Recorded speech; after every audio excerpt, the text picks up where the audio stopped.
The first time Mae Slater pressed a loaded revolver against the underside of her own chin, she was 23 years old, standing alone in a burned-out barn on the edge of Caldwell, Kansas. And she had decided, with the calm clarity that only comes after every other feeling has been stripped away, that she was entirely beyond saving. The year was 1878, and Caldwell sat at the edge of everything. The last real town before Indian Territory swallowed the land whole, a place where cattle drovers came north along the Kishom Trail and left behind more sin than silver. Mae had grown up knowing the smell of cattle dust and whiskey, and the particular kind of loneliness that settles in a place where nobody stays long enough to learn your name. Her father, Herschel Slater, had been a man of good intentions and terrible follow-through, a homesteader who had come to Kansas with a dream and left it in pieces when the drought of 1874 turned the soil to powder and the bank came calling. He had died of a fever 2 years after that, and Mae's mother, Clara, had followed him into the earth not 6 months later, leaving Mae with a small plot of land that was more debt than property, a horse named Pepper, and the deeply ingrained belief that the world did not particularly care whether she was in it or not. She had tried. It was important, she felt, to acknowledge that she had truly tried. She had taken in washing. She had worked the lunch counter at the Drover's Rest Hotel for 11 months, until the owner, a man named Felton Graves, had decided that her refusal to be agreeable in the way he wanted made her a liability rather than an asset. She had tried to teach school for a brief season, but the town's school board was a group of men who believed a woman of Mae's particular history, daughter of a failed homesteader, no husband, no church affiliation to speak of, was not a fit model for the children of Caldwell. She had tried, and the world had informed her, in its methodical and tireless way, that trying was not the same as succeeding, and that a woman alone in 1878 Kansas without money, without family, and without the right kind of reputation was not a woman who had very many roads left to walk. So she stood in the burned barn, the revolver cool against her jaw, and she thought about how remarkably quiet everything was. The gun belonged to a man named Carl Biggs, who had beaten her for the last time 2 months prior, and whose property she had been working as a cook and a housekeeper, and anything else he had wanted. She did not like to put finer words to it, and from whom she had finally run because running, she had decided, was better than staying, even if running had brought her here, to this ash-smelling ruin of a structure with nothing left to her name but a stolen revolver and a horse with a bad front shoe. She had not heard him come in. She never heard Andrew Garrett coming in, not once in all the months that followed, and it was one of the things about him that would alternately infuriate her and later make her feel the particular warmth of being in the presence of someone who moved through the world with the kind of quiet confidence that did not need to announce itself. He was standing in the doorway of the burned barn, blocking the gray October light, and he was not pointing a gun at her. He was not yelling. He was not doing any of the things she would have expected a man to do upon finding a woman with a revolver pressed to her own face. He was simply standing there, one thumb hooked in his belt, his hat pulled low against the wind that had followed him inside, and he was watching her with an expression she could not quite read, not horror, not pity, not the theatrical distress she might have expected. Something quieter than all of that. He was, she would later come to understand, 27 years old, though he looked older in the way that men who have lived hard and honestly tend to look older. He was tall, with the kind of lean, sun-darkened build that came from years of working cattle and sleeping under open sky. He had dark eyes the color of creek water in shadow, and a jaw that had not seen a razor in several days and hands that were calloused in the particular way of a man who had never expected the world to be gentle with him and had made peace with that. He did not say, "Put the gun down." He said, "You look cold." Mae stared at him. "There is a fire going at the Garrett camp, which is about 200 yards east of here," he continued, in the same unhurried way a man might discuss the weather. "I came in looking for shelter from the wind. I did not mean to intrude on whatever you are doing. Whatever you are doing, as if she were mending a fence post. You can see what I am doing, she said. Her voice came out strange, flat, and scraped clean of everything. I can, he agreed. Then you know there is no point in talking me out of it. He looked at her for a long moment. The wind pushed a loose piece of charred timber so that it scraped against the ground, a lonely sound. He reached up and took off his hat and held it in both hands, which struck her as an oddly formal gesture for a man in a burned barn. I am not here to talk you out of anything, he said. She had expected pleading. She had expected the performance of concern, the kind men put on when they wanted something. She had expected to be told that God had a plan, or that things would look better in the morning, or any of the other hollow words that people used when they did not know what else to do with another person's suffering. She had not expected this simple, direct acknowledgement that sat in the air between them like something solid. Then what are you here for, she said. It was not quite a question. Warmth, he said, and maybe conversation if you are willing. Mee looked at him for a long time. The gun was still in her hand, but she had lowered it, though she had not been entirely conscious of doing so. Her arm ached. She had been holding it raised for longer than she had realized. I am not a good person to talk to, she said. That is all right, Andrew said. I am not always good company myself. She did not know what to do with that. That was the first time she did not know what to do with something Andrew Garrett said, and it would not be the last. And in the space of that not knowing, something shifted, some small, almost imperceptible thing, like the way a frozen river will make a sound deep beneath the surface in the early days of spring. A sound that means nothing visible has changed yet, but that something underneath has started to move. She put the gun down on a charred board. She did not make a great ceremony of it. He did not make a great ceremony of watching her do it. He put his hat back on his head and said, "The fire is this way," and walked out of the barn. And after a moment that felt both very short and very long, Mae Slater followed him. The Garrett camp was exactly what he had described: a fire, a bedroll, a hobbled horse the color of old copper, a coffee pot that was already heating over the flames. There was a second man at the camp, older, with a white beard and the air of a man who had seen everything and was surprised by none of it. His name, she learned, was Dub Hennessy, and he was Andrew's partner on a cattle drive that had ended 3 weeks prior in Abilene, and from which they were now making their way south and west toward New Mexico territory, where Andrew had, he explained, an arrangement to work on a ranch belonging to a man named Vicent Torres near the town of Las Cruces. Dub looked at me when Andrew brought her in, took in the state of her, the hollow cheeks, the bruised jaw that was still yellowing, the boots with the split sole, the borrowed revolver that she carried now at her side, and said not one word about any of it. He poured her a cup of coffee and said, "There is salt pork if you want it," and that was that. She ate. She had not eaten since the day before, and the salt pork was tough, and the biscuit that Dub produced from a cloth sack was a day old, but it was the finest meal she had tasted in longer than she could say.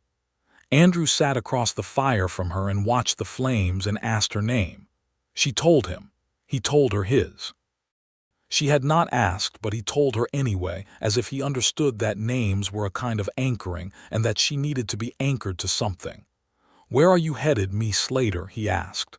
"Nowhere," she said. "Anywhere. It does not particularly matter." He did not argue with this or try to provide her with a destination. He simply nodded, as if this were a perfectly reasonable answer, and poked at the fire with a stick. "You are welcome to ride with us as far as you want," he said. "We are heading southwest. There is nothing between here and the territory border that is particularly welcoming to a person traveling alone, man or woman." "I can take care of myself," she said, and even as she said it, she heard the thinness of it, the way it rang against the night air like a coin dropped on stone. Andrew looked at her across the fire, and there was no judgment in his expression, only something that might have been recognition, the way one person sometimes looks at another and knows, without needing it explained, what kind of road they have been on. "I know you can," he said. That is not why I am offering." She did not know what to do with that either. She stayed the night at the fire's edge, wrapped in a spare blanket that Dub produced with the matter-of-fact generosity of a man who did not consider kindness to be a complicated thing. She did not sleep for a long time. She lay looking up at the Kansas sky, which was enormous and cold and salted through with stars, and she thought about the barn and the gun and the strange, tilted feeling of still being alive. She was not grateful for it yet. She was not anything for it yet. But she was still there, and the fire was warm, and somewhere on the other side of it Andrew Garrett was asleep in his bedroll with his hat over his face, and that was, for the moment, enough. In the morning she did not leave. She told herself it was because Pepper's shoe needed fixing and Andrew had said there was a blacksmith in Hunwell, a small settlement 12 miles south, and it made practical sense to travel together that far. She told herself it was a matter of safety, since the road between Caldwell and the territory was known to be watched by men who preyed on travelers. She told herself a number of sensible things, and she almost believed them. Dub fixed her horse's shoe himself, as it turned out, with the easy skill of a man who had spent decades making do with whatever was at hand, and so Pepper was road-ready by mid-morning, and there was no longer any practical reason to stay, and me stayed anyway. They rode south through the flat golden country of southern Kansas, and the sky was high and cold and brilliant, and Dub sang hymns under his breath in a tuneless way that should have been annoying and was instead oddly comforting, and Andrew rode to her left and slightly ahead, and he did not talk over much, which she appreciated, because silence was something she needed in the way parched land needs rain slowly, carefully, not all at once. But when he did talk, she found herself leaning toward the sound of his voice in a way she did not entirely understand.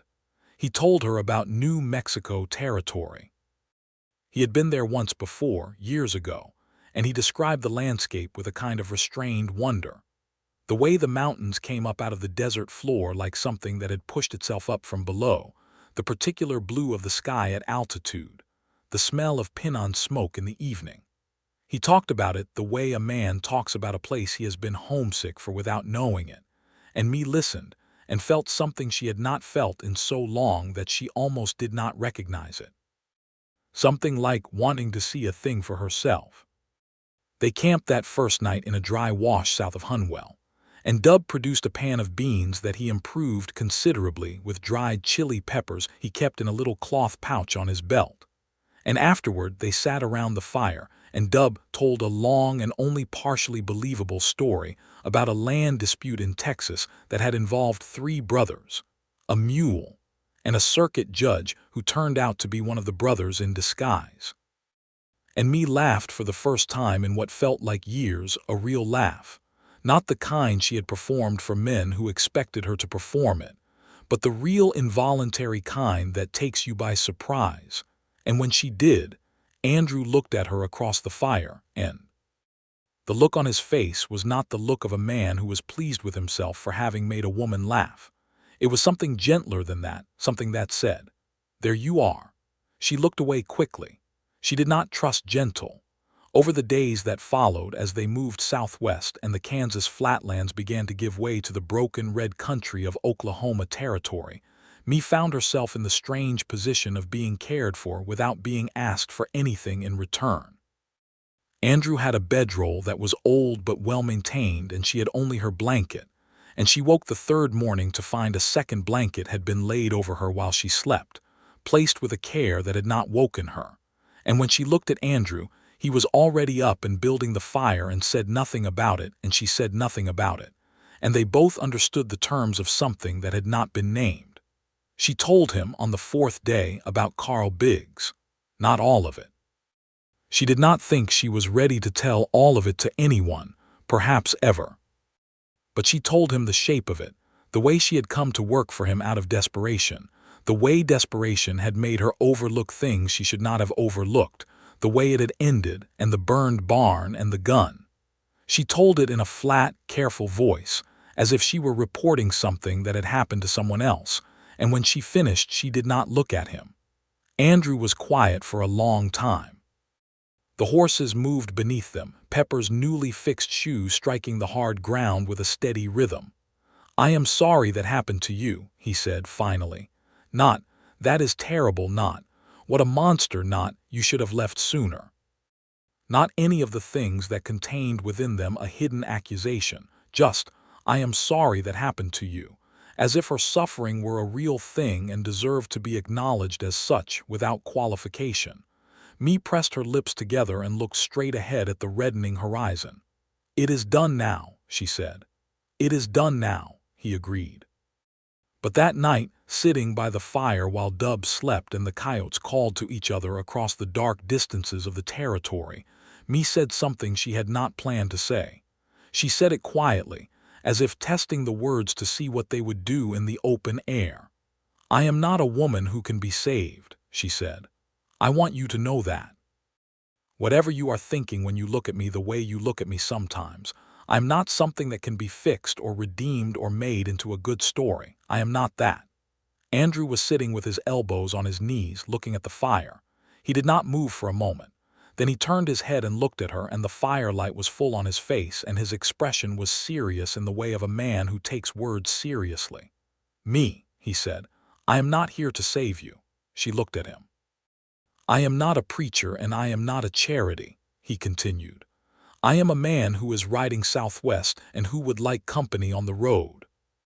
What you do with yourself and what you make of your life is your own business. I'm not here to fix you or redeem you. I did not find you in that barn and think, here is a project. I thought, here is a person who is cold." Me stared at him for a long time. The fire popped. Somewhere in the darkness a nighthawk screamed. She had expected rescue or she had expected nothing, and she had gotten neither, and she did not know what to do with that. She had constructed her entire understanding of what men wanted from women around the twin poles of use and salvation, and Andrew Garrett fit neither pole, and the feeling this produced in her chest was not exactly comfortable. It was more like the feeling of having a window opened in a room that has been closed for too long, a little cold at first, a little alarming, and then slowly necessary. "All right," she said. "All right," he said. They sat by the fire for another hour and did not say much more, and it was one of the best hours me had spent in recent memory. Dub announced the next morning, in the matter-of-fact way he had of delivering significant information, that he would be parting ways with them at the next town, which was a small settlement called Red Bluff, just across the line into Texas. He had a sister in Red Bluff, he said, who had been writing him letters for 2 years asking him to come help with her ranch, and he had been putting it off because he was a stubborn old man who did not like to admit when he needed to stop moving. But he was 61 years old, and his back had been giving him trouble since the previous spring, and the time had come to stop. He said this looking directly at me, and she understood that he was not actually talking about his back, and she felt something between gratitude and mild irritation, which seemed to be the emotional signature of Dub Hennessy in general. They reached Red Bluff on a bright, cold morning in mid-October, and Dub shook Andrew's hand and held it for a moment longer than a handshake required, and the two men said nothing, but communicated something that me recognized as the particular language of men who have ridden a lot of hard miles together. Then Dub turned to me and took off his hat and held it in front of him with both hands, the same gesture Andrew had made in the barn, and she wondered if they had learned it from the same place, or if it was simply what decent men did when they wanted to signal that they were paying attention, and he said, "You take good care, Mae Slater." "I always have," she said. He smiled at her, a real smile deep-creased and warm. "I know that," he said. "I can tell." And then he rode off toward a low white house at the edge of town where a woman in a blue dress was already standing on the porch shading her eyes against the sun, and me and Andrew rode the other way, and the two of them were alone together for the first time, and the flatlands of the Texas Panhandle spread out before them wide and windswept and unrelenting, and me thought, well, here we are. Texas in October was a different thing from Kansas. The sky was different, whiter somehow, the color of bleached denim, and the land was harder and more red, and the wind had an edge to it that Kansas wind did not have, a kind of personal quality, as if it had specifically decided to challenge you. They made camp each night in whatever shelter the land offered: dry creek beds, shallow draws, once in the lee of a red sandstone outcropping that blocked the worst of the north wind and glowed a deep orange in the firelight. And they cooked whatever could be cooked over a small fire, and talked in the way that people talk when they are spending long hours in each other's company, and discovering that the other person's mind is more interesting than they had expected. Andrew had grown up in Missouri, he told her. His father had been a farmer, and his mother had been, in his words, a woman of considerable opinions and considerable determination, and she had died when Andrew was 15 of a fever, and his father had sold the farm a year later and gone to work in a mining concern in Colorado, and Andrew had gone his own way west, then south, following cattle and work and the particular restlessness that some people are born with, and that is not always a bad thing. He had been a cowhand for most of a decade, working drives from Texas to Kansas, learning the country the way a person learns a language, slowly at first, then all at once, until it becomes the medium through which you think. He had seen things in that time that he spoke of carefully and honestly. He had seen men shot, and he had seen cattle die in storms, and he had seen the particular kind of degradation that open country and hard living could produce in a person. But he had also seen extraordinary things: a herd of buffalo in Colorado that had taken 2 days to pass, a sunset over the Rio Grande that had, he admitted, made him stop his horse and just look at it for a long time, unable to look away.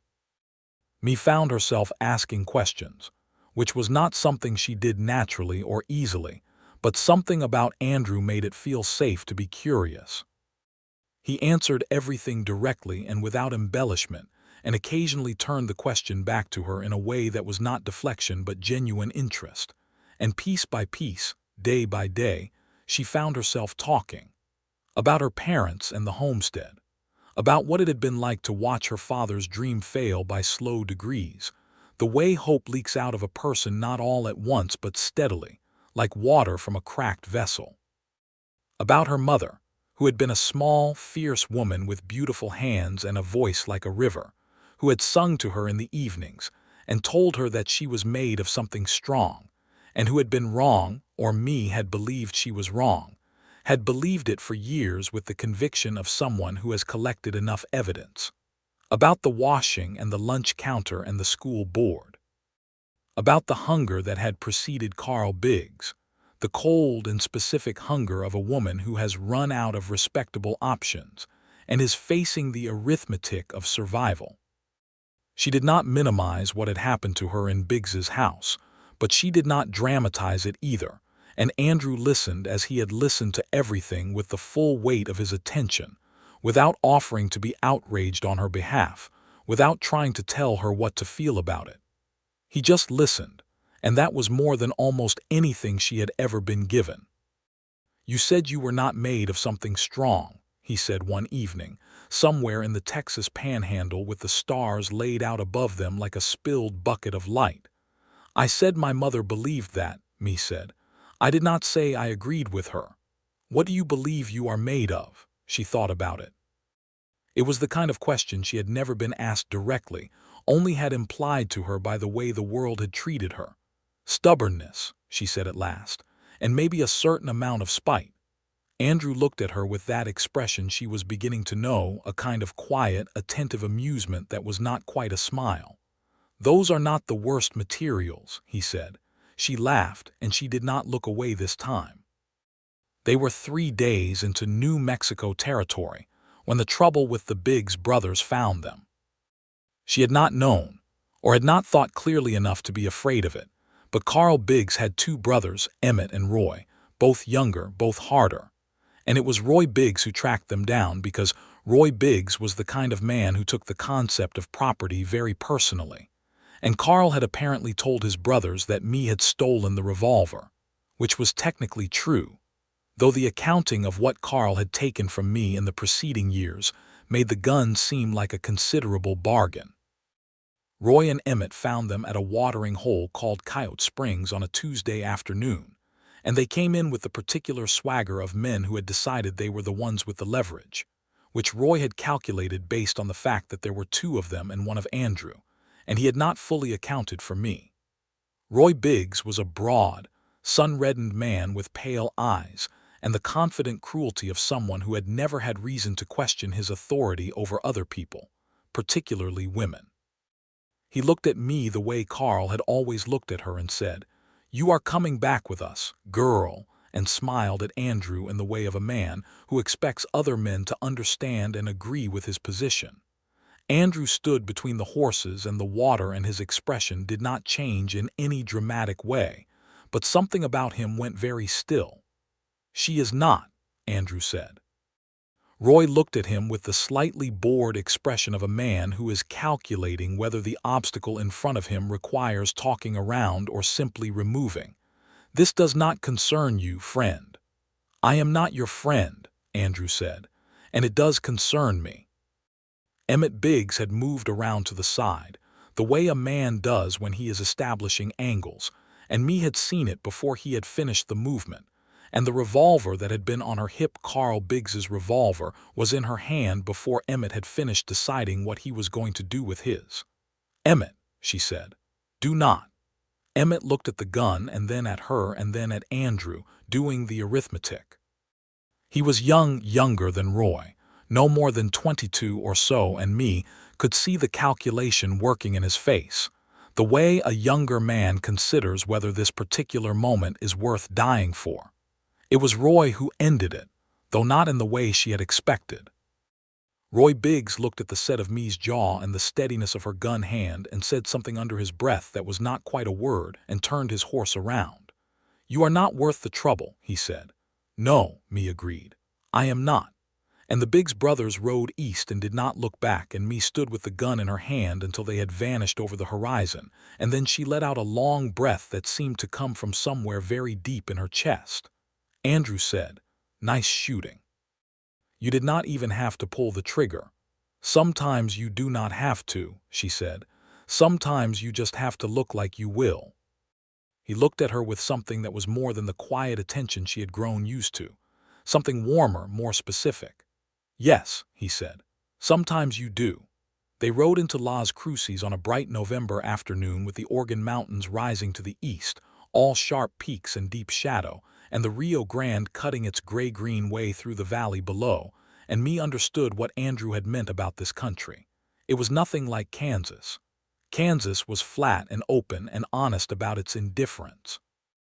New Mexico territory was complicated, full of shadows and sudden distances, and the accumulated presence of every civilization that had moved through it, Spanish missions and Apache trails, and the ruins of things older than anyone in 1878 could name.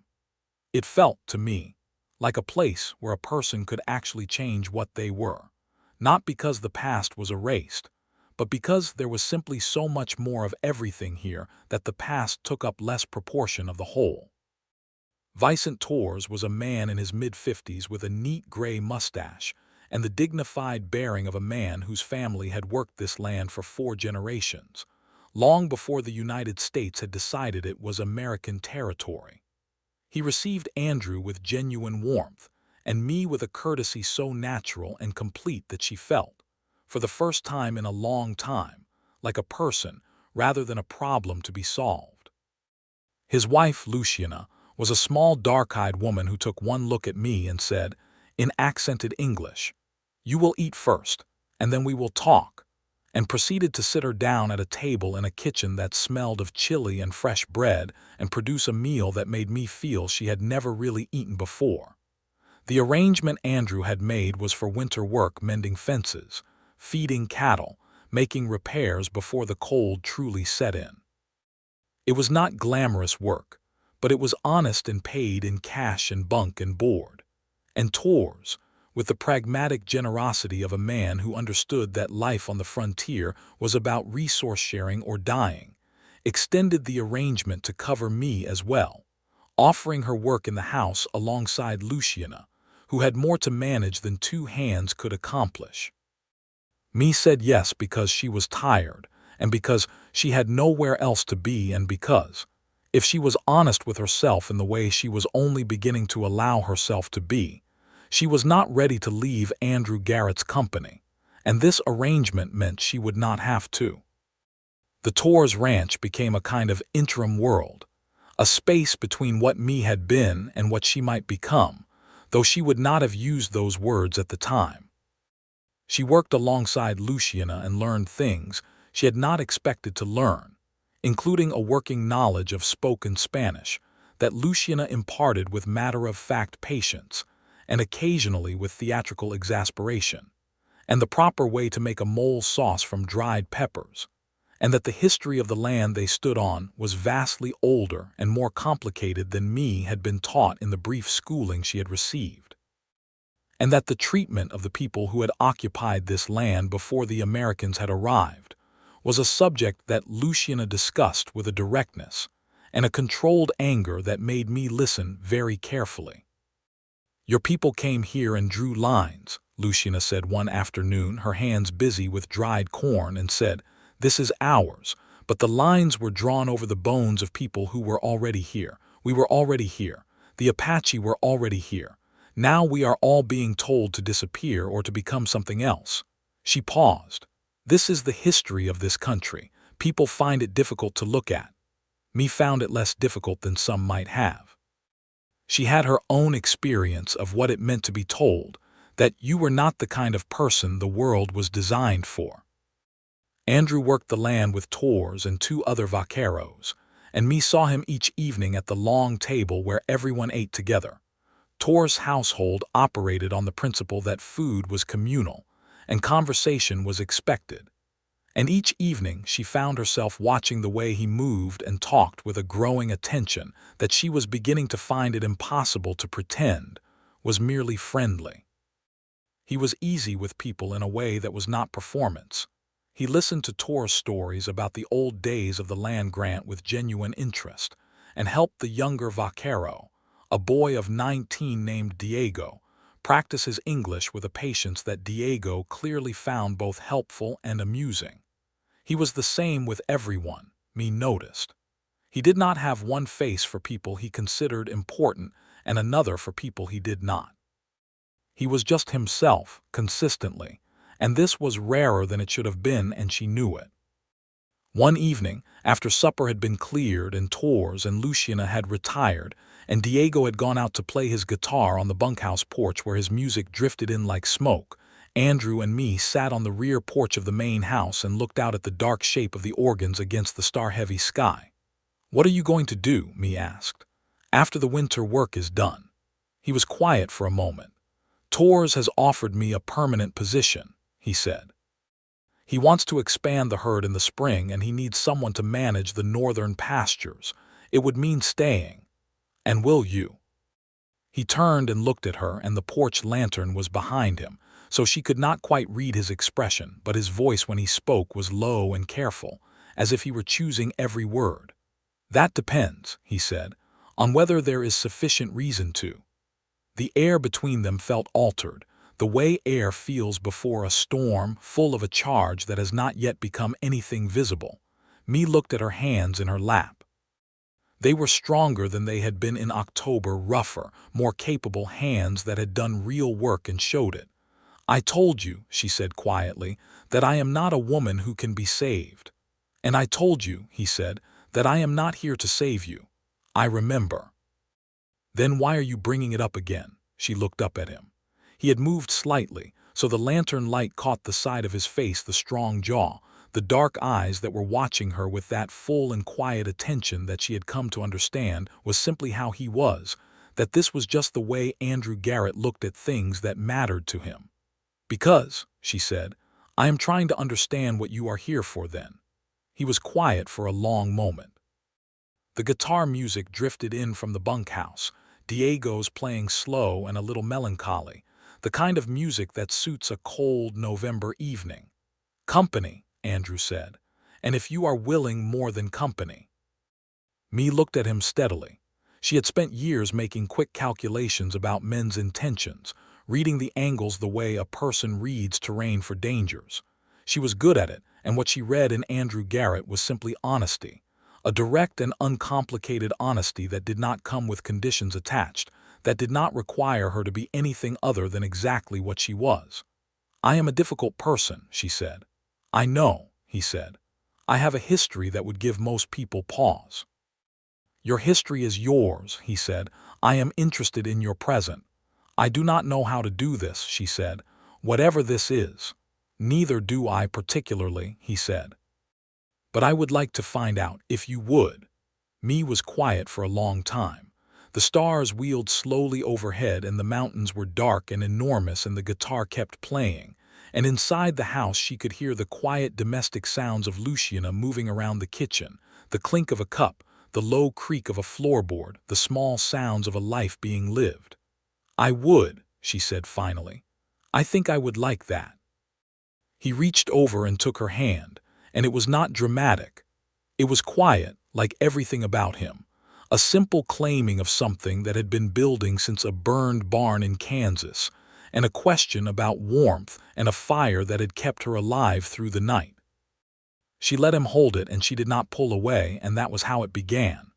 The winter at the Torres Ranch was the kindest season Mae had known in years. She and Andrew moved toward each other slowly, the way people move toward things they are afraid of losing, carefully, with attention, as if the wrong step might break it. But nothing broke. What she found in him was exactly what he had offered from the beginning: consistency. The same man in the morning that he was in the evening, the same warmth after a hard day that he had in the first easy hour of it, the same willingness to sit in silence when she needed silence, and to talk when she needed talking, the same way of hearing her, truly hearing her, that she had been starved of for so long that she had stopped knowing she was starved. She had assumed that closeness would frighten her. She had built such careful architecture around herself, not walls exactly, more like a cleared perimeter, a space between herself and other people that she could control. Andrew did not dismantle it. He simply sat at its edge until she invited him in, and he waited without impatience. And when she finally let him in, it was not because he had broken through, but because she had opened the door herself, and that made all the difference. He kissed her for the first time in December, on a cold afternoon when they had ridden out together to check the northern fence line, and found it whole, and had stopped at the top of a low ridge to look out over the valley, which lay below them in the particular silver-gold light of a winter afternoon, the river a thread of metal in the distance, the mountains blue with cold. She had said something about the light. She could not remember afterward what she had said exactly. And he had turned to look at her, and something in his expression had shifted from the familiar warm attention to something more particular, more urgent. And he had leaned toward her and stopped with his face near hers, and looked at her as if asking a question, and she had answered it by the only method that seemed adequate. It was nothing like any kiss she had been given before, which had all been demonstrations of wanting or of ownership. It was, she would think about this for a long time, trying to find the right word and exchange, something that moved in both directions. She pulled back after a moment and looked at him, and his expression was the most unguarded she had ever seen it, something young and careful and fully present in it, and she thought, oh, there it is. There he was. She had told him she could not be saved, and he had said he was not there to save her, and she had not known what to do with that, but standing on that ridge in the cold December light with his hands warm on her face, she thought she was beginning to understand. She had not needed saving. She had needed to be seen. And Andrew Garrett, without making a project of it or a virtue of it, had simply seen her, had looked at her from the first moment with eyes that registered what was actually there, not what he needed her to be, and that had been, quietly and entirely, the thing that had changed everything. They told Torres and Luciana that evening. Torres received the news with the gravity of a man who had been waiting for it, and had decided to be polite about the fact that it had taken so long. Luciana embraced me and said something in Spanish that Mae did not yet know, but which she later learned meant, I was wondering how much longer. Andrew accepted Torres' permanent position. After a conversation with Tors that she appreciated for its directness and its lack of condescension, was given a proper paid position managing the household accounts, which she turned out to have a considerable talent for, her years of making nothing stretch into something having given her an instinctive grasp of where money went and where it could be saved. Tors reviewed her first month's work and said, "Where did you learn this?" And she said, "Necessity," and he nodded as if that were the most satisfying answer possible.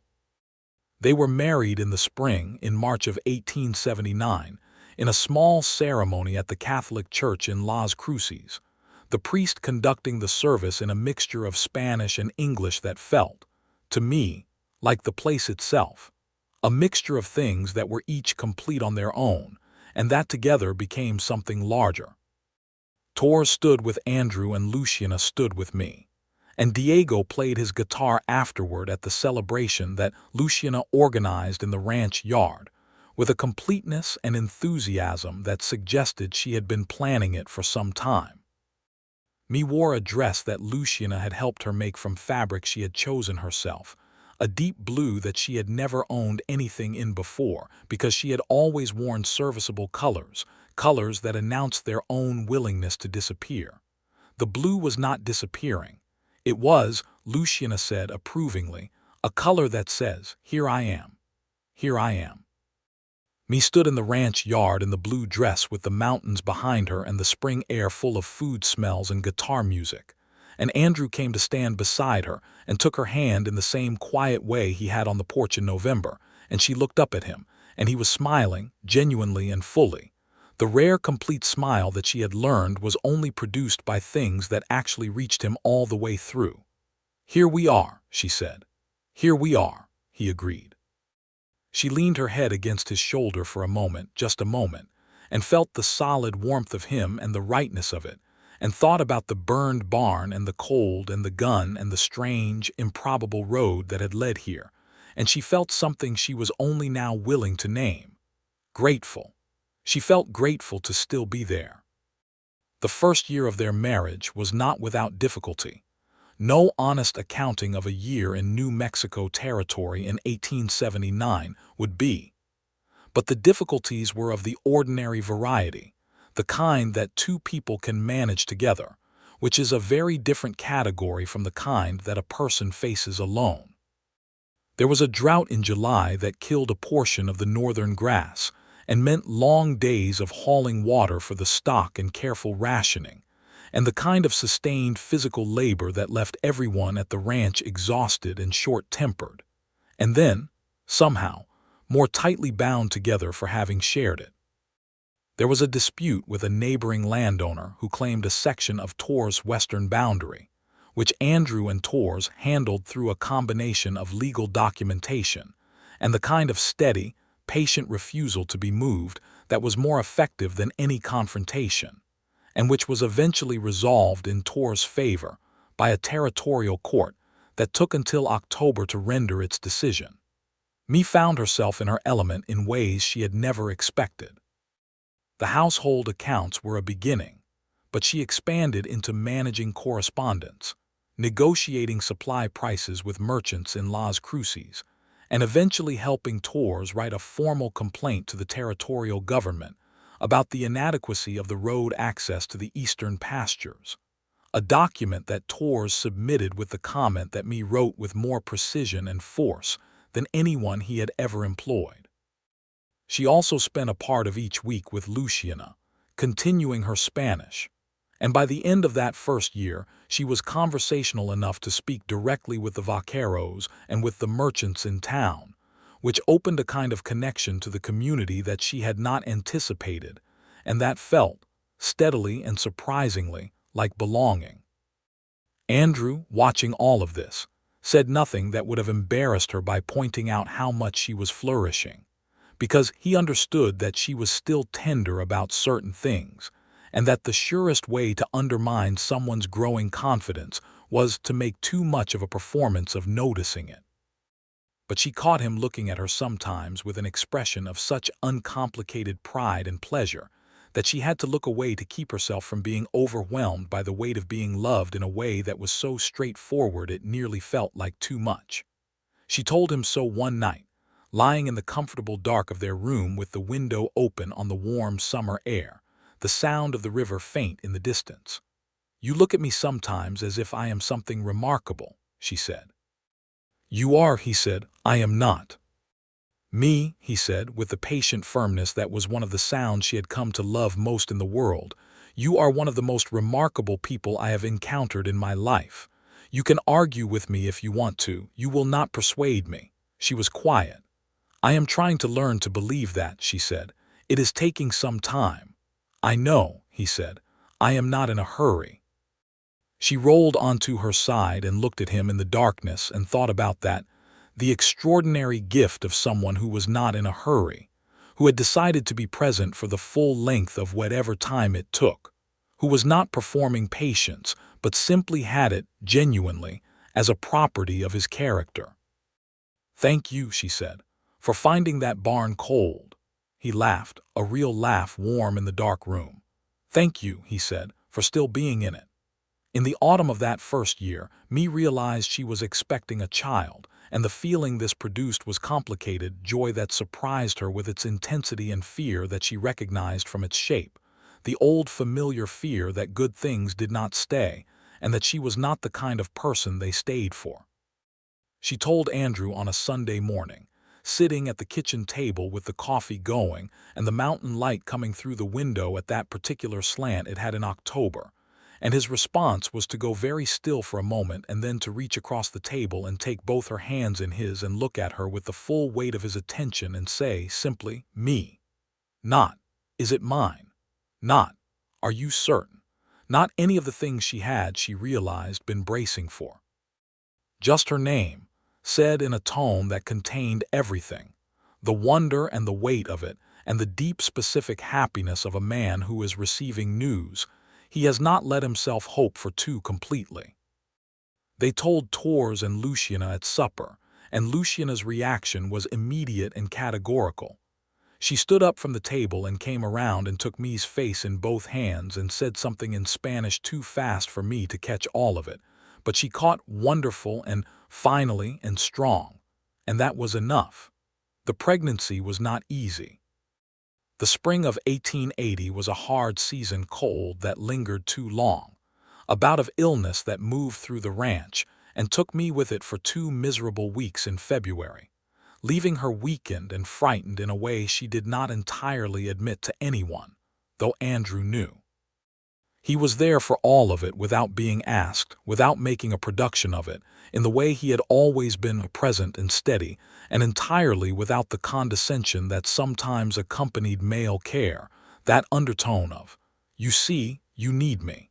He did not need her to need him. He was simply there. Their son was born on a warm April night in 1880, delivered by a midwife from Las Cruces named Doña Carmen, who had delivered, she said, approximately 200 babies in this valley and had never lost a mother and did not intend to start now. A statement she delivered with such confident authority that Mae, who had been frightened, felt herself settle. He was a boy with dark eyes and a voice that announced his arrival in the world with enormous vigor. And Andrew, who had waited outside for the duration and been brought in afterward, held his son for the first time with the expression of a man encountering something so far beyond his category of experience that he could only be quiet and careful with it.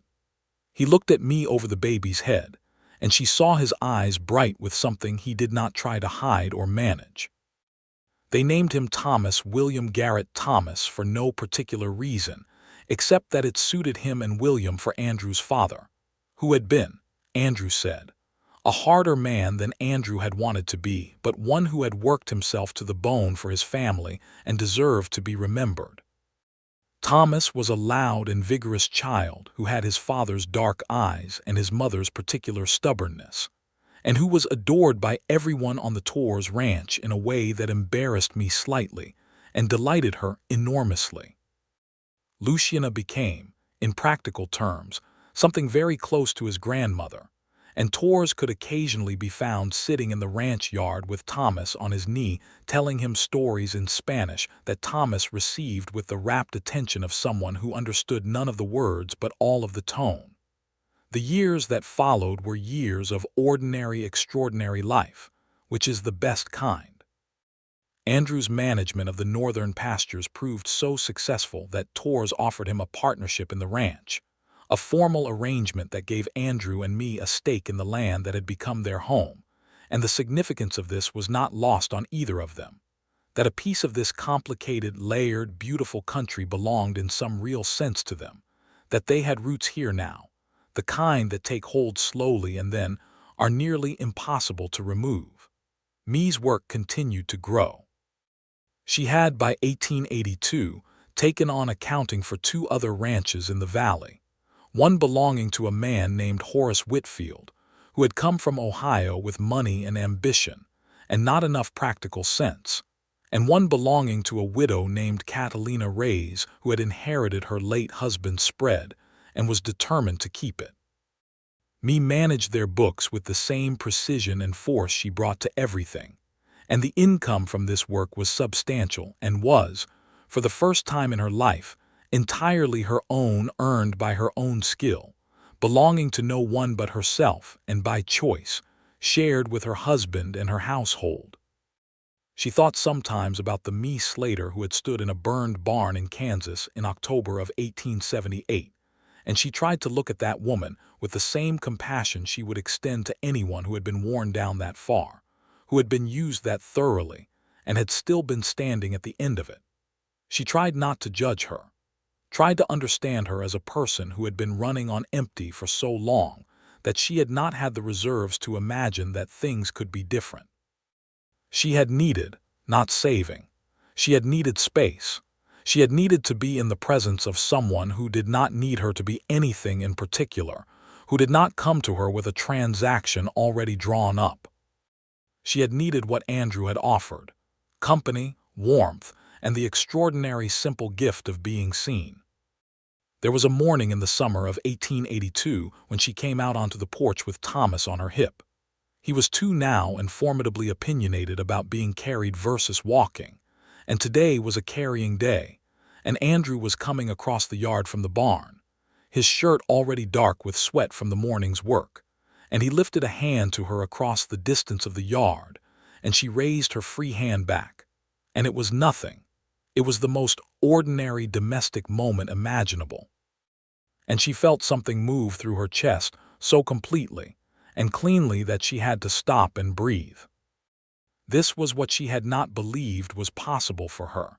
Not rescue, not redemption, just this daily accumulated weight of being known and loved and present in a life that was genuinely hers, that she had built from the rubble of everything that had come before.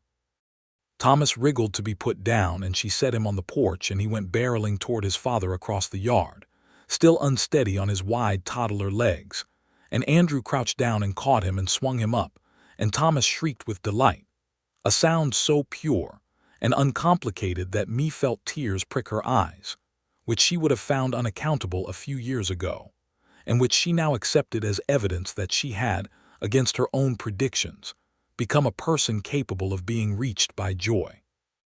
In the fall of 1882, me discovered she was expecting again, and this time the fear was smaller, not absent, but smaller, a manageable proportion of the whole rather than overwhelming it. The pregnancy was easier than the first, and Doña Carmen attended the birth with the same confident authority, and in the cold of December a girl was born dark-eyed like her brother, with a quieter temperament, watchful and serious in a way that made Andrew say, the first time he held her, "She has your look." "What look?" me said. "The one that means you are thinking about 6 things at once and have already formed a position on most of them," he said. Me looked at her daughter, who was looking back at her with an expression of tremendous concentration, and laughed. They named her Clara Mae Garrett, Clara for me's mother, the woman who had said she was made of something strong, the woman who had been right. The Torres Ranch, by the middle of the 1880s, had become a community in itself. Diego had married a woman from Las Cruces named Elena, and they had a small house on the eastern edge of the property. Vicent and Luciana had handed more of the daily management to Andrew and were moving toward a quieter life with a satisfaction that was evident in everything about them. Mae's business had expanded to the point where she had taken on a part-time assistant, a young woman named Rosa who was 16 and sharp as a tack, and who reminded me, painfully and productively, of what she herself might have been given different circumstances.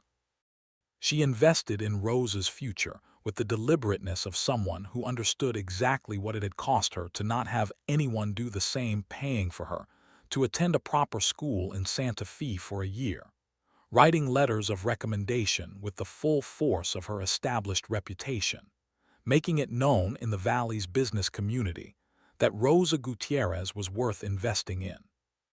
It was not charity. Mae had made her feelings about charity clear. It was investment in a person she had assessed and found excellent, and Rosa repaid it by becoming, in time, one of the most capable businesswomen in the Rio Grande Valley, and by naming her first daughter Mae, which left the original Mae momentarily speechless when she heard it, and then quietly, deeply moved. Thomas grew into a boy who had his father's ease with people and his mother's precision, and who announced at the age of 5 that he wanted to understand everything about cattle, and by 8 was following Andrew around the pastures asking questions that Andrew answered with full seriousness, and an honesty about what he did not know that Thomas would later say was the single most important lesson his father had ever taught him, that not knowing was not failure, that it was the beginning of learning. Clara grew into a girl of serious purpose and considerable opinions, who had inherited Mae's tendency to see through things to the mechanism underneath, and who at the age of 6 informed Torres in Spanish, which Torres found so delightful that he could barely contain himself, that the way he was organizing the feed storage was inefficient and she had a better idea. Torres reorganized the feed storage according to Clara's specifications, and it was, in fact, more efficient, and he told this story for years. The country around them was changing, as the country always was. The territory was moving toward statehood. The cattle trade was shifting with the coming of more railroads. The old ways of the open drive were being replaced by smaller ranches and tighter management. Andrew adapted to these changes with the same steady intelligence he brought to everything, reading the shifts and adjusting their operations accordingly. And Torres, watching this, said that Andrew had the rarest thing in a cattleman, which was the ability to let go of what had worked yesterday when it would not work tomorrow. Mae adapted too, though her adaptation was different.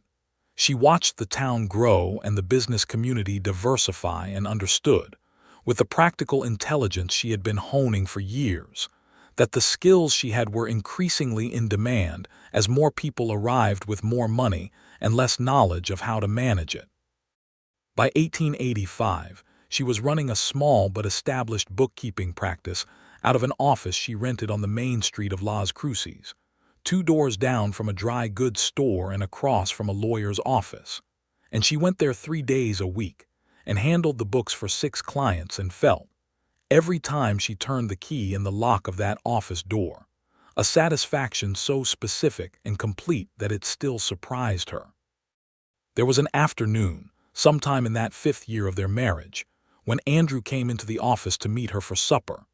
They had taken to meeting at a restaurant in town on her office days, a small but real pleasure, and she was finishing the last of her work, and he sat in the chair across from her desk and looked around the office with its neat shelves and organized ledgers, and the framed newspaper notice of her practices opening that Luciana had cut out and given to her, and he said, "You built this."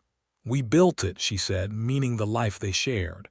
"This part," he said, indicating the office, the ledgers, the practice, "you built. I just showed up at a barn." She looked at him and thought about that.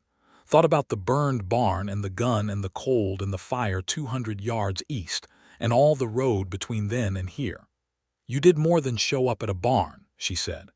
"I am trying to say," he said, with the slightly effortful air of a man who has something specific he wants to express and is working to find the right words, that you did this, not because someone saved you or fixed you or gave you permission. You did it because it was in you to do it, and you just needed enough ground under your feet to do it from. Mae set down her pen. She looked at him for a long time, this man who had walked into a burned barn in Kansas and not said anything dramatic or heroic, but had offered her fire and coffee and the extraordinary courtesy of accepting her exactly as she was, and who had, 7 years later, still not asked her to be anything other than herself. "You were the ground," she said quietly. "That is what you were, just solid ground." He looked at her with the expression she loved best, the one that was fully open and fully present, the one that made her feel seen in the deepest possible sense. "That is all I was trying to be," he said. She stood up from behind the desk and went to him, and he stood, and she put her arms around him, and he put his around her, and they stood like that in the late afternoon light of the Las Cruces office, and she thought, this is what she had not been able to imagine. This, not a rescue, not a redemption arc, not a woman made acceptable by a good man's intervention. Just two people standing in the same place, choosing the same direction, holding on. The years continued to accumulate, not in a way that felt like loss, but in a way that felt like building.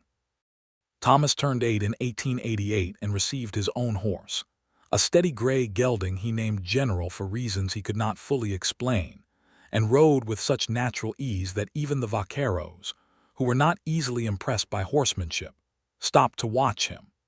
Clara turned 6 and started school, and came home the first week with a report that she had corrected her teacher's arithmetic, which Mae addressed with the seriousness it required, while privately being unable to entirely suppress her pride.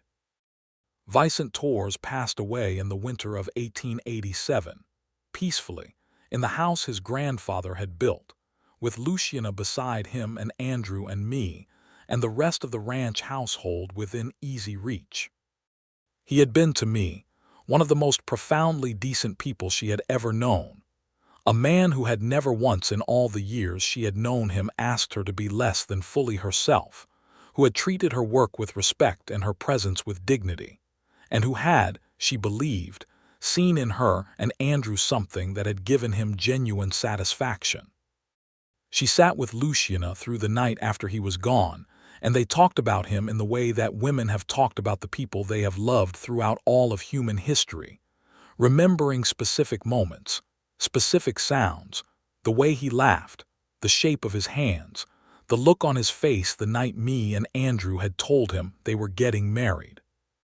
The ranch passed to Luciana, who in her grief was not broken but determined, and who began, within a month of Vicent's death, reorganizing certain things with an efficiency that suggested she had been waiting patiently to do them for some time.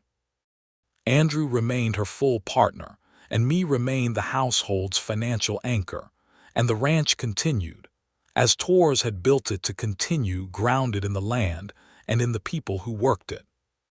In 1889, New Mexico Territory was still working toward statehood, a process that was proving as complicated as everything else in this layered and difficult land, and Mae had opinions about it that she expressed in the pages of the local newspaper with increasing frequency, having discovered in herself a capacity for the particular kind of writing that takes complicated things apart and explains them clearly, which was essentially the same skill as bookkeeping, but applied to ideas rather than numbers.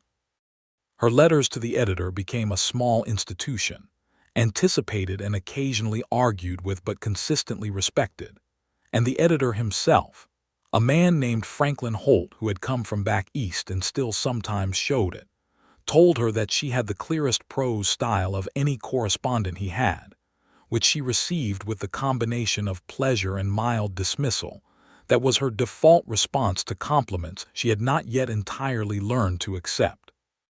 Andrew read every one of her published letters and said little about them directly, but occasionally, at supper, in the middle of a conversation about something else entirely, would reference an argument she had made in a way that told her he had thought about it carefully and agreed with it or disagreed with it on its merits. And this was, she found, to her own slight surprise, among the things she valued most about him. He did not love her in spite of her opinions. He engaged with her opinions as if they were real and worth taking seriously, because to him they were. By 1890, Thomas was 10 and Clara was 8, and they were children who were entirely themselves. Thomas easy and warm like his father, already comfortable in his body, and in the world in a way that Mae found beautiful and somewhat astonishing, since she had been so far from comfortable in her own skin at that age. Clara precise and purposeful like her mother, with an additional quality that was entirely her own, a quality of stillness that could shift without warning into absolute fierce conviction that her father said was going to either run a country or start a revolution, and probably both. Mae turned 35 in the spring of 1890, and Andrew threw a party, a genuine celebration, not a large one, but carefully assembled from the people who had become the fabric of their life. Luciana, who arrived with an amount of food that suggested she had been cooking for 3 days, Diego and Elena, Rosa Gutierrez, now a confident young businesswoman of 20-something who had driven in from Santa Fe for the occasion, Doña Carmen, who was somewhere in her 60s and showed up with a bottle of good Spanish brandy, and the unyielding presence of a woman who had earned the right to go wherever she wanted, Franklin Holt, who arrived slightly late and slightly uncomfortable at social occasions but who had, in his stiff way, become a colleague, and Mae thought possibly a friend. Andrew stood up in the middle of the evening in the Torres ranch yard where they had celebrated their wedding 11 years before and said, simply and without a great deal of preamble, that he wanted to say something about his wife. He was not a man who gave speeches. The quality of his attention was his primary currency, not words, and everyone there knew this, so when he stood up and said he wanted to speak, the yard went quiet. He said that he had walked into a barn in Kansas in 1878 and found a woman who had told him plainly that she was not something that could be saved, and that he had told her the truth in return, which was that saving had nothing to do with why he was there. He said that in the 12 years since, he had watched her build a life out of materials that would have beaten most people flat, and that she had done it without his help in any meaningful sense and frequently in spite of his limitations, and that he was not standing here to take credit for any of it. He was standing here to say that he was the luckiest man in New Mexico territory and possibly in the continental United States, and that whatever he had given her fire, company, solid ground, as she had once called it, he had received back 1,000 times over in ways he still did not have adequate words for. He raised his glass. "Mae Slater Garrett," he said, "the most extraordinary person I have ever met, who never needed saving and never needed telling." Mae sat at the table in the warm October evening with her children on either side of her and her friends around her and her husband looking at her across the light, and she felt the full and real weight of a life that was genuinely, undeniably hers, not given to her, not rescued into being, not built by anyone but herself with tools she had found and forged along the way. And she thought about all the words she had used about herself over the years, all the careful, protective, defecting words. Difficult, broken, beyond saving, too much, too little, too late. She thought about a burned barn and a cold October night and a man in a doorway who had not said, "Let me fix you," who had said, "You look cold." She stood and raised her glass back at him, and the people she loved best in the world were all around her, and the mountains were dark blue and enormous against the evening sky, and the Rio Grande was somewhere in the valley below moving in its ancient way toward wherever rivers go, and she thought, here I am still, and the here felt like a gift she had had a hand in giving herself. "To solid ground," she said. "To solid ground," Andrew said and drank. They stayed late that night, all of them, talking and eating and telling stories in the way of people who have accumulated enough shared history to make good stories out of it. And Thomas fell asleep in his chair and had to be carried in by his father. and Clara, who had inherited her mother's resistance to being told when to stop, was still entirely awake when the last guests left, and had to be argued into bed with a level of negotiation that left me both exhausted and helplessly amused. After, when the ranch was quiet and the stars were out in full force and the fire in the yard had burned down to coals, me and Andrew sat together on the porch steps close, his arm around her and her head against his shoulder, and the night was full of the particular quiet of a place that is at rest with itself. 12 years, he said. 12 years, she agreed. Not what you expected, he said. No, she said. Not remotely. Better or worse, he said, and she could hear the smile in his voice. She turned her head and looked up at him in the dark, and his face was tipped down toward her, and she could see the familiar lines of it deeper now than they had been in the barn doorway, written more fully with time and work and weather and joy, the face of a man who had spent 12 years being precisely himself, and whose face had settled into the shape that this produced, which was a good shape, a shape she knew as well as her own. There is no comparison, she said. There is simply no comparison. He kissed her then, in the quiet of their porch with the coals glowing in the yard and the children asleep inside, and the mountains dark and vast and permanent around them. And it was a kiss that had 12 years of history behind it and what felt like the whole remaining portion of their lives ahead of it. And it was the most ordinary and the most extraordinary thing. And it was enough. And it was far more than enough. And it was exactly what neither of them, in the cold loneliness of who they had been before they found each other in a burned barn in Kansas, had thought they would ever be given. In the spring of 1891, me discovered she was expecting for the third time, and told Andrew over breakfast with Thomas and Clara present, because she had decided that her children should understand from the earliest possible age that a family was a thing that was built in the open, not in secret, and that the addition of a new person was a thing to be discussed and celebrated and prepared for together.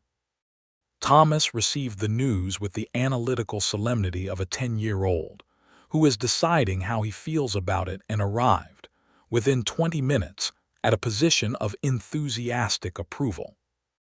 Clara looked at her mother for a long moment and then said, "Good," with a finality that suggested she had been expecting this, and was satisfied to have it confirmed.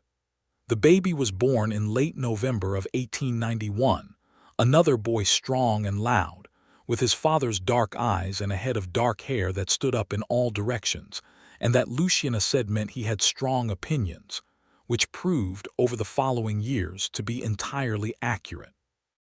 They named him Vicent Torres Garrett, for the man who had given them land and partnership and the particular kind of dignified respect that ought to be more common in the world than it is.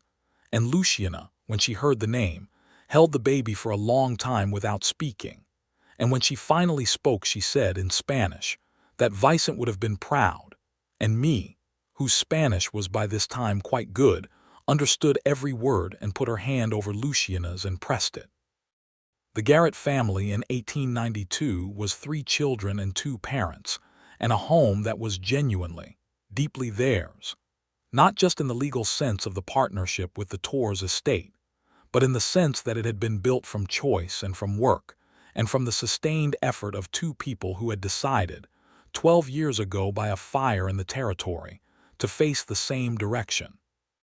Me rode out one morning in the early spring of that year, alone, while Andrew was in the south pastures and the children were with Luciana, and she rode north along the river road and then up through the juniper and pinon toward the mountain foothills, and she stopped at a high point where the whole valley spread out below her. The river, the town, the ranch with its familiar red roof visible in the middle distance, and she sat on Pepper's successor, a steady brown mare she had named Clara, in a moment of sentimentality that she would never entirely admit to, and she looked at the view. She had sat on a different horse on a different high point 12 years ago and felt the first stirring of wanting to see a thing for herself, and she had seen it, and it had been real, and she was still here to see it. She thought about what it meant to be a person, the whole complicated, impossible business of it, the way you could be worn down to nothing and still somehow find that there was something left, The way the right company at the right moment could do what no rescue could do, which was simply hold space for you to find your own way back to yourself. She thought about Andrew, who was somewhere below in the south pastures doing the steady necessary work of keeping their life running, who would come in at noon and sit at the table and eat whatever was being served and look at her across the table with those dark, patient eyes, and who was, still, 12 years on, the most consistently decent person she had ever known. She thought about Thomas and Clara and little Vicent, who were growing into themselves with a confidence and a sureness that she watched with a mixture of pride and wonder, thinking always, this is what it looks like when a child is allowed to simply be who they are. This is what it looks like from the outside. She had not always been sure she would know how to give them that, given what she had not been given. She had not always been sure she had the reserves for it. And then she had looked at Andrew and seen how easy it was, how entirely natural, to simply be present for a person without needing them to be anything in particular. And she had understood that she had learned it from him, had been learning it for years, and that she had more of it in her than she had known. She turned her horse and rode back down toward the valley, toward the ranch and the children and the day's work and the life she had made, and the sun was warm on her back, and the mountains were behind her, and the river was below her, and everything she had and everyone she loved was ahead. She had told him she could not be saved. He had said he was not there to save her. She had not known what to do with that, back in a burned barn in 1878, cold and hollow, and at the end of whatever she had thought she had. But she knew now. She had spent 12 years learning what to do with it, building it into something that was more solid and more lasting than rescue, something that was not a story of a woman who had been found by the right man and made whole, but a story of two people who had found each other in the broken middle of their respective lives and had chosen, every day since, to build something true. That was what she did with it. She built a life. And the life was good, and it was theirs, and it was enough, and it was more than enough, and the mountains were there, and the river was there, and the children were waiting, and Andrew was coming in from the south pastures, and the spring was coming, and everything that mattered was present and accounted for, and Mae Slater Garrett rode down the mountain road toward home.